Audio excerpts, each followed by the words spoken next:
فاضل بریلوی رحمۃ اللہ علیہ فرماتے ہیں کہ قیامت میں منظر اس طرح کا ہوگا کہ نبی پاک ہمارے آگے آگے چلیں گے اور ہمیں اللہ کی رحمت کی خوشخبری سناتے جائیں گے، اور جب حضور یہ خوشخبریاں سنائیں گے تو حضور کے لبھائے مبارکہ سے پھول گریں گے اور ہم ان کو اٹھاتے جائیں گے۔ فرماتے ہیں خود تو وہ تھوڑی دیر کے لیے روئیں گے اللہ کی بارگاہ میں کہ یا اللہ انہیں معاف کر دے، خود روئیں گے لیکن ہمیں ہنسا دیں گے۔ پیش حق مجدہ شفاعت کا سناتے جائیں گے، آپ روتے جائیں گے پر ہم کو ہنساتے جائیں گے۔ اور باغ جنت میں محمد صلی اللہ تعالیٰ علیہ وسلم، باغ جنت میں محمد مسکراتے جائیں گے، پھول رحمت کے گریں گے ہم اٹھاتے جائیں گے۔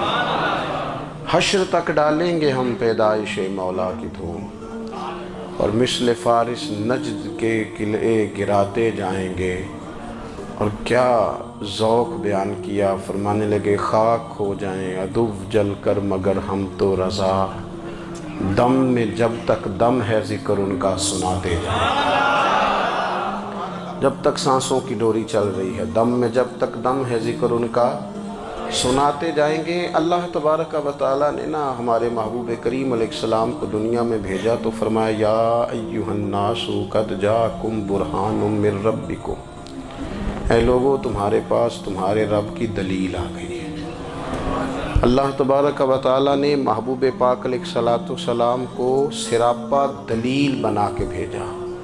باقی انبیاء کرام علیہم السلام کے پاس بھی اپنی نبوت کے دلائل کے طور پر بے شمار معجزات تھے، اور حضور کریم علیہ السلام کے تو پورے وجود کو ہی اللہ نے معجزہ بنایا ہے۔ اور نبی پاک صلی اللہ تعالیٰ علیہ وآلہ وسلم کی نبوت کی دلیلیں، حضور کے رسالت کے مستحکم دلائل جگہ جگہ آپ کو ملیں گے۔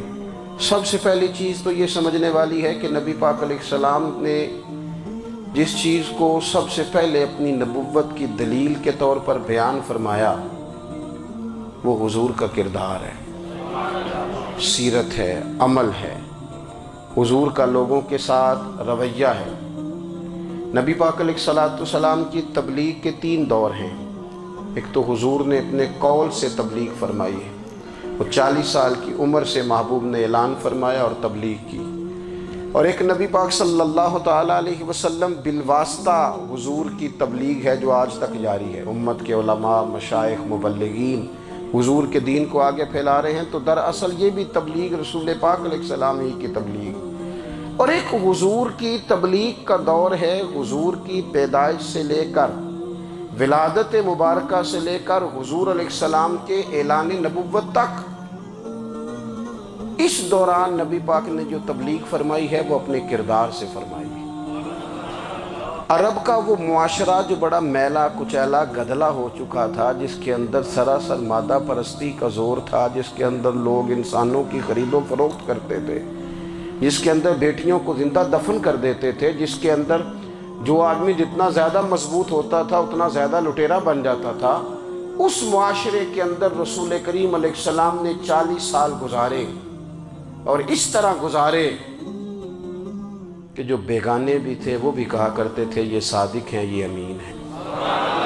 اور جب حضور نے اعلان نبوت کیا تو فرمایا، یہ قرآن مجید کے لفظ ہے، فرمایا فَقَدْ لَبِثْتُ فِيكُمْ عُمَرًا مِّن قَبْلِهِ أَفَلَا تَعْقِلُونَ، میں تمہارے بیچ عمر کا ایک حصہ گزار چکا ہوں، تمہیں عقل نہیں ہے، شعور نہیں ہے۔ نبی کریم علیہ السلام نے اپنے کردار کو، اپنے عمل کو اپنی نبوت کی دلیل کے طور پر بیان فرمایا۔ وہ تو حضرت حلیمہ بھی فرماتی ہیں نا، جب میں نبی کریم علیہ السلام کو اپنے گھر لے گئی تو میرا اپنا بچہ بھی دودھ پیتا تھا، 2 میرے بیٹے ہو گئے، ایک میری یہ نسبی اولاد اور حضور میری رضائی اولاد۔ تو کہتی ہیں جب میں کریم محبوب علیہ السلام کو اپنے سینے سے لگاتی تھی تو حضور میرے ایک پستان سے دودھ پیتے تھے اور دوسرا اپنے بھائی کے لیے چھوڑ دیا کرتے تھے۔ یہاں سے رسول کریم علیہ السلام نے کردار کے ذریعے تبلیغ، اور پھر اعلان نبوت سے پہلے ایک تنظیم عرب کے جوانوں پر، عرب کے سرداروں پر مشتمل بنائی گئی، جس میں نبی کریم علیہ السلام نے بڑا حصہ لیا سرکار نے، اور بڑے اہم لوگوں کو شعور حضور نے عطا فرمائے، وہ اس جماعت کا فیصلہ تھا کہ ہم سارے جوان، سارے بڑے لوگ ملیں گے۔ یہ حضور کے اعلان نبوت سے پہلے کی بات ہے۔ ہم بڑے لوگ ملیں گے، کسی بڑے کو کسی چھوٹے پر ظلم نہیں کرنے دیں گے، کسی آدمی کو کسی غریب کا حق نہیں کھانے دیں گے۔ حضور علیہ السلام نے نا اپنی کردار سے، اپنے عمل سے، اور آپ کا جو عمل ہوتا ہے نا وہ اصل ہوتا ہے۔ ایک ہوتا ہے آپ کوئی بات کرتے ہیں اور ایک ہوتا ہے کہ آپ کوئی عمل کرتے ہیں۔ آپ جب عمل کرتے ہیں تو عمل کے ذریعے بھی لوگوں تک بات پہنچتی ہے کہ دراصل آپ کا اٹھنا بیٹھنا چلنا پھرنا کیا ہے۔ میرے رسول کریم علیہ السلام کا اٹھنا بھی ایک نبی کا، بیٹھنا بھی ایک نبی کا، بات کرنا بھی ایک نبی کا، معاملات زندگی کرنا بھی ایک نبی کا، لین دین کرنا بھی ایک نبی کا۔ ایک شخص کہتے ہیں میں نے اعلان نبوت سے پہلے حضور علیہ السلام سے کچھ چیز خریدی تھی اور میں نے عرض کیا تھا آپ یہاں تشریف رکھیں، میں پیسے لے کے آتا ہوں۔ میں 3 دن کے بعد آیا۔ دیکھو یہ بات کرنی کتنی آسان ہے، بولنی کتنی آسان ہے، پر 3 دن یہاں میرے بھائی کو کسی شخص کو 2 گھنٹے انتظار کرنا پڑ جائے تو لوگ کہتے ہیں الانتظار اشد من القتل، یہ تو قتل سے زیادہ تکلیف والا معاملہ ہے منتظر رہنا کسی کا۔ کہتے 3 دن کے بعد میں آیا تو میرے رسول کریم وہیں تشریف فرمایا، بس اتنا فرمایا یار تم نے مجھے بڑی تکلیف میں ڈال دیا، 3 دن ہو گئے یہاں رکے ہوئے۔ تو حضور نے اپنے کردار کو، اپنے عمل کو، اپنے معاملات کو سب سے پہلے اپنی نبوت کی دلیل کے طور پر پیش کیا۔ کسی نے کیا خوب کہا تھا کہ جو تیری جان کے دشمن ہیں وہ بھی کہتے ہیں، وہ جو تیری جان کے دشمن ہیں، بظاہر تو آئے ہیں نا ہجرت کی رات جان لے لے، لیکن امانتیں حضور کے گھر میں رکھی ہوئی ہیں، امانتیں کاشانہ نور پہ پڑی ہیں۔ وہ جو تیری جان کے دشمن ہیں وہ بھی کہتے ہیں کہ امین تو ہے اور صداقت کی آبرو تو ہے، امین بھی تو ہے، صداقت کی آبرو تو ہے۔ تو پہلے کردار، پھر دوسری بات، اللہ تعالیٰ نے اپنے محبوب علیہ السلام کو اپنا مطلق نائب بنا کر، اپنا محبوب اعظم بنا کر، ویسے ہی سارے انسانوں کے بارے میں کہا وَإِذْ قَالَ رَبُّكَ لِلْمَلَائِكَةِ إِنِّي جَاعِلٌ فِي الْأَرْضِ خلیفہ، میں زمین میں اپنا نائب بنانے والا ہوں۔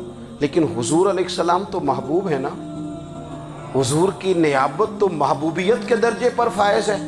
تو رسول پاک کو رب کریم نے اس طرح کا بنا کے بھیجا کہ حضرت عبداللہ ابن رواحہ رضی اللہ تعالیٰ عنہ بیان فرماتے ہیں کہ اگر حضور کوئی معجزہ نہ بھی دکھاتے، نبی کریم علیہ السلام سے کوئی اعجاز لوگ نہ بھی دیکھتے، تو محبوب کا تو چہرہ ہی اس طرح کا تھا، لوگوں نے دیکھتے جانا تھا اور کلمہ پڑھتے جانا تھا۔ لیکن باوجود اس کے میرے رسول پاک کا اعجاز یہ ہے، کمال یہ ہے کہ حضور کبھی اشارہ کر دیں تو چاند 2 ٹکڑے ہو جائے، کبھی دعا مانگ دیں تو ڈوبا ہوا سورج واپس آ جائے، کبھی محبوب گزرنے لگیں تو پتھر آپ پر سلام پڑے، کبھی حضور پہاڑ پر چڑھ جائیں تو پہاڑ وجد میں آ کر جھومنے لگے، محبوب کا کبھی نماز پڑھاتے ارادہ بن جائے تو اللہ تعالیٰ قبلے کا رخ ہی تبدیل فرما دے۔ کیا خوبصورت سوچ ہے اور کیا نظریہ دیتے ہیں بریلی کے امام۔ فرماتے ہیں اجابت کا جوڑا عنایت کا صحرا، دلہن بن کے نکلی دعائے محمد، اور اجابت نے جھک کر گلے سے لگایا بڑی ناز سے جب دعائے محمد۔ دیکھو خدا کی رضا چاہتے ہیں دو عالم، خدا چاہتا ہے رضائے محمد صلی اللہ تعالی علیہ وسلم۔ اور ایک مقام پہ فرماتے ہیں نائب دست قدرت پہ لاکھوں سلام، نائب میں حاضر ہوں۔ رسول کریم کی فصاحت، بلاغت دیکھیں نا، حضور 2-4 جملوں میں ساری بات سمجھا جاتے ہیں۔ ایک حدیث پاک اگر ہماری سمجھ میں آ جائے، ایک روایت، نبی پاک صلی اللہ تعالی علیہ وسلم نے فرمایا خوبصورت مسلمان وہ ہے جو بے مقصد باتوں کو چھوڑ دے۔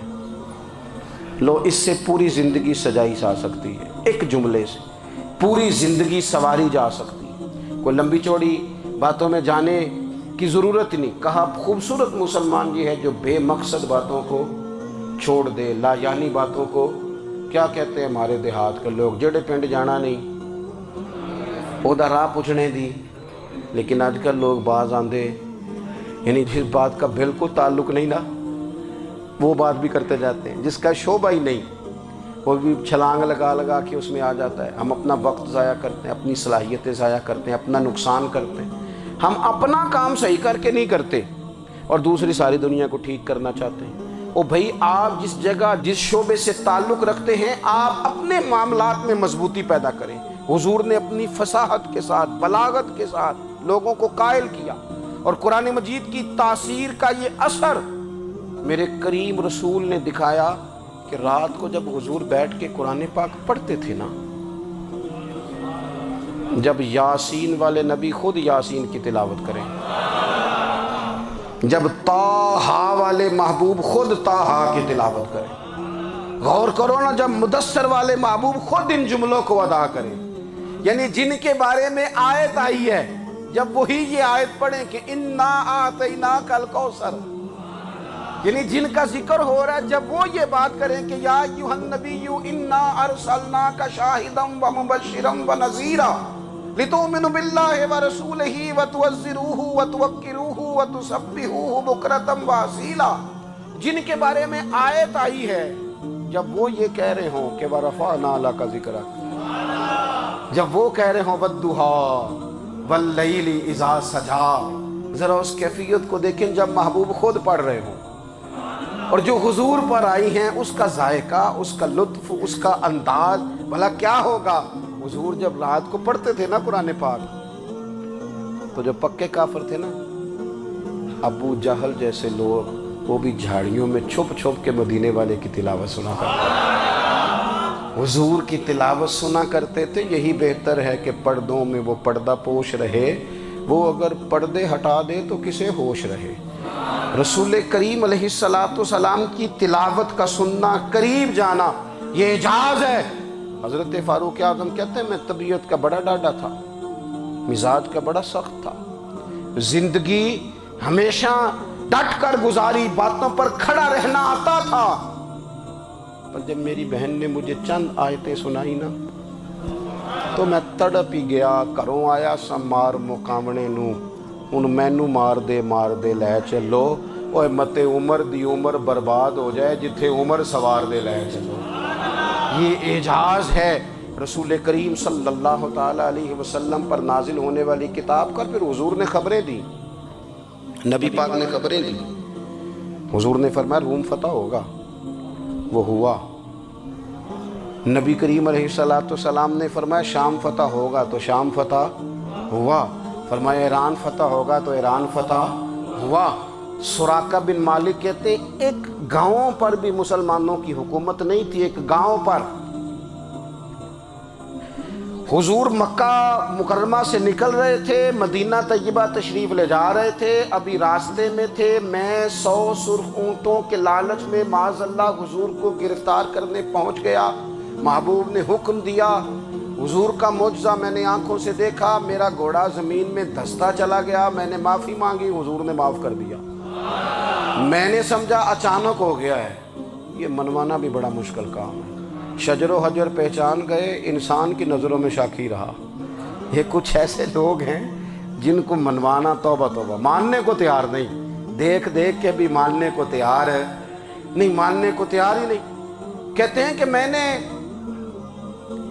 پھر چاہا آگے بڑھنا تو پھر زمین کے اندر میرے گھوڑے کے پیر دھنسنے لگے، پھر معافی مانگی۔ کریم تیرے معاف کرنے کی ادا پہ بھی قربان جائیں۔ یہ نہیں فرمایا کہ تو بار بار یوں ہی کرتا ہے، فرمایا معافی مانگتا ہے، جا میں نے معاف کیا۔ کہتے ہیں 3 دفعہ میں آگے بڑھا، 3 دفعہ حضور نے معاف کیا تو مسکرا کے فرمانے لگے تو یہاں مجھے گرفتار کرنے آیا ہے، وہ کیسر روم کا علاقہ فتح ہوگا۔ وہ کنگن جو پہنتا ہے نا ہاتھوں میں، بادشاہ کے کنگن معروف ہیں، وہ تیرے ہاتھوں میں آئیں گے۔ اللہ کرے آپ سمجھیں، یہ جو لوگ ڈری ڈری سہمی اور ہمارے بچے مایوسی کی معاذ اللہ باتیں کرتے ہیں، وہ دیکھیں حضور کس طرح کی گفتگو فرماتے ہیں۔ ابھی ایک گاؤں پر بھی اسلام کی حکومت نہیں، لیکن حضور کا خبر دینے کا انداز۔ کریم فرمانے لگے وہ کیسر روم کے جو کنگن ہوں گے وہ تیرے ہاتھوں میں آئیں گے۔ جناب سراقہ بن مالک فرماتے ہیں کہ میں مسلمان ہو گیا، حضور کا وصال ہو گیا، کنگن نہیں آئے۔ حضرت ابوبکر صدیق کا وصال ظاہری ہو گیا، کنگن نہیں آئے۔ جناب عمر کا دور آ گیا،